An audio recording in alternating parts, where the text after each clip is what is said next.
Souffrir d'un handicap est une épreuve, mais ça le devient parfois plus encore quand il ne se voit pas. Ces personnes font face à l'incompréhension. Nous allons nous entretenir avec 2 d'entre elles dans un instant. Mais avant cela, je vous propose d'écouter ces témoignages. Tanguy, Graziella, Clotilde, ces personnes nous disent leurs sentiments. Faire tomber les tabous. Faire tomber les tabous. On n'en peut rien si on a ça. On ne demanderait pas, on demanderait d'être comme tout le monde, c'est tout. Une journée, vous prenez ma place et moi je prends la vôtre. Mais je vous garantis que 2 heures, vous allez tenir le coup, pas plus. Il faut se battre. Il faut se battre tous les jours. Depuis le moment du trauma crânien jusqu'à toute la vie. Toute sa vie, il faut se battre pour avoir l'air normal. Avoir l'air normal. Bonsoir, Yasmina Kabzi. Vous avez eu un traumatisme crânien. Ce handicap invisible, vous, les conséquences dans votre vie quotidienne, cette difficulté au quotidien, vous la ressentez aussi? Oui, bien sûr. Parce qu'en fait, je dois, sans vouloir avoir trop d'empathie des gens, je dois me faire pardonner et expliquer pourquoi j'ai des difficultés. Vous faire pardonner? De demander de l'aide ou quoi, je vais dire, quand j'ai besoin d'aide pour faire une chose normale, je vais dire, ou que je ne la réalise pas correctement, voilà quoi. Faut que je me justifie et ça me blesse un peu quoi. Ouais. Albert Kounet, bonsoir. Bonsoir. Vous êtes une personne atteinte de la maladie de Huntington, donc c'est une maladie neurodégénérative.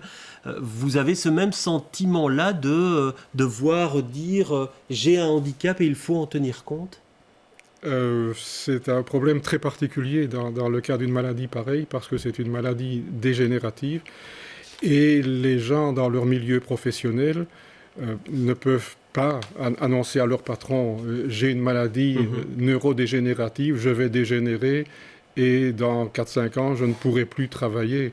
Bonjour les promotions, bonjour les changements de job et bonjour... Donc vous ne dites rien quoi pour le coup? Vous n'avez rien dit? Les malades Huntington ne disaient je suis personnellement très peu concerné parce que je suis dans la zone grise de la maladie, donc je mourrai d'autres choses avant. Normalement, un malade Huntington à mon âge est mort depuis 20 ans. Ouais. Et donc, annoncer ça à son patron ou à son assureur, vous n'aurez aucun prêt, à son patron, vous êtes au placard. Alors, Mélanie de Skepper, bonsoir. C'est vous qui avez fait un colloque sur ces handicaps invisibles à l'Association socialiste de la personne handicapée. Alors, c'est vrai que les témoignages sont parfois affligeants quand certaines personnes disent les gens nous prennent pour des fous, on est jugé par rapport à notre apparence, on est traité de malades imaginaires. C'est un combat quotidien. C'est un combat supplémentaire en fait pour ces personnes. Il y a le double combat, le vivre avec ces difficultés qui est déjà extrêmement compliqué, qu'on soit en situation de handicap visible ou invisible. Le combat supplémentaire, c'est devoir dévoiler un petit peu son intimité malgré soi, donc c'est devoir afficher une identité de malade aux autres alors qu'on n'a pas forcément envie, et devoir se battre contre le jugement des autres aussi. Comme Yasmina l'expliquait, c'est quelque chose d'assez Alors justement, compliqué. dans la prise en charge, Yasmina, que souhaiteriez-vous? Qu'est-ce qu'il manque aujourd'hui dans la boîte à outils pour venir en aide à des personnes comme vous? Une reconnaissance, je vais pas dire automatique, mais je vais dire honnêtement quand on sait qu'une personne a eu telle chose ou telle chose, connaissant les arriérés de la maladie ou de l'handicap, je vais dire ça coule de source que la personne a des difficultés à l'heure actuelle, quoi. Je vais dire, moi personnellement, je suis allée à l'agence wallonne de l'intégration de la personne handicapée pour avoir une reconnaissance pour certaines aides à l'emploi. Eux me refusaient cette reconnaissance alors que médicalement c'était impossible de nier les faits, quoi. Oui, ça arrive souvent, on imagine se battre pour ses droits, c'est quelque chose de quotidien, se battre aussi simplement pour qu'on reconnaisse les ravages de la maladie. C'est déjà très important. Pour être reconnu, il faut commencer par être connu. Et quand il s'agit d'une maladie dont la prévalence est d'une personne sur 10 000, ça veut dire 1000 personnes en Belgique, la maladie n'est pas connue. Elle n'est même pas connue de médecins, elle n'est pas connue des soignants, et elle n'est évidemment pas connue du grand public. Donc, se battre pour être reconnu, pour avoir accès aux subsides, accès aux soins, accès à la reconnaissance, c'est un combat quotidien pour la plupart des associations représentant des maladies rares, évidemment. Oui, pour vous aujourd'hui, Yasmina, vous exprimez, on imagine que c'est important pour vous, dire votre quotidien. Je vais dire oui, parce que je ne suis pas, je vais dire, cataloguée dans les personnes normales, et je vais dire, je ne suis pas vraiment handicapée. Enfin, ma tête, elle est là, quoi. Donc, je vais dire, quand je suis allée voir des médecins conseil, on me pose des questions du style, bonjour, on est en quelle année, quel jour, quel mois, et ils veulent évaluer mon handicap sur base de ça.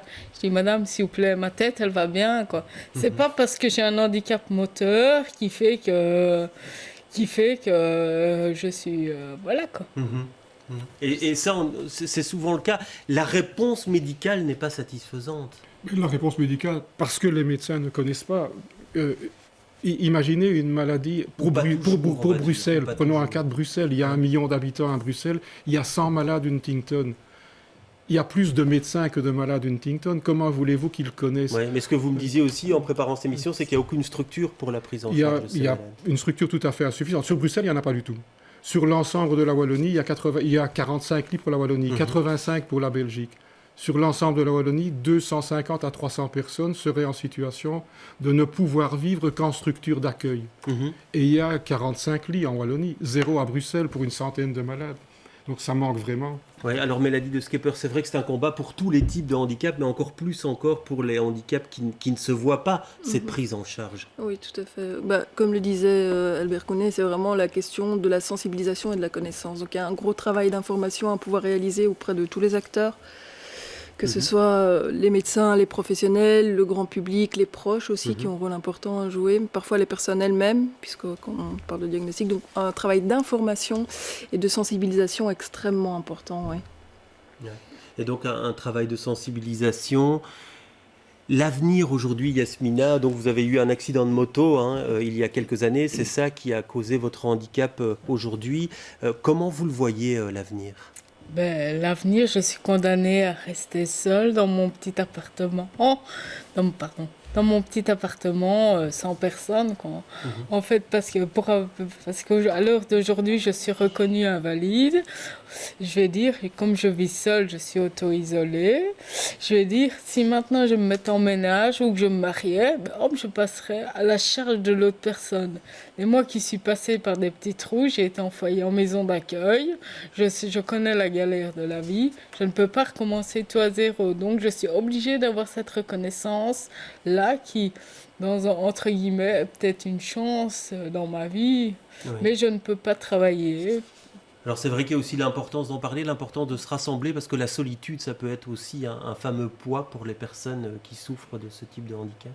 C'est très important. Et dans le cas de Huntington, nous faisons partie d'une grande famille organisée au niveau mondial. Il existe la Ligue francophone belge, dont je suis le président, mais il existe une organisation européenne, il existe une organisation mondiale qui regroupe l'ensemble des associations et qui permet ainsi d'avoir un dialogue constructif et objectivé avec le corps médical, avec les médias quand on a accès aux médias, merci de nous recevoir, et avec le monde politique aussi, qui ne sont pas très sensibilisés non plus. Merci en tout cas d'être venu sur notre plateau. Ce fut trop bref, mais en tout cas merci d'avoir ouvert le débat avec nous et pour ces témoignages.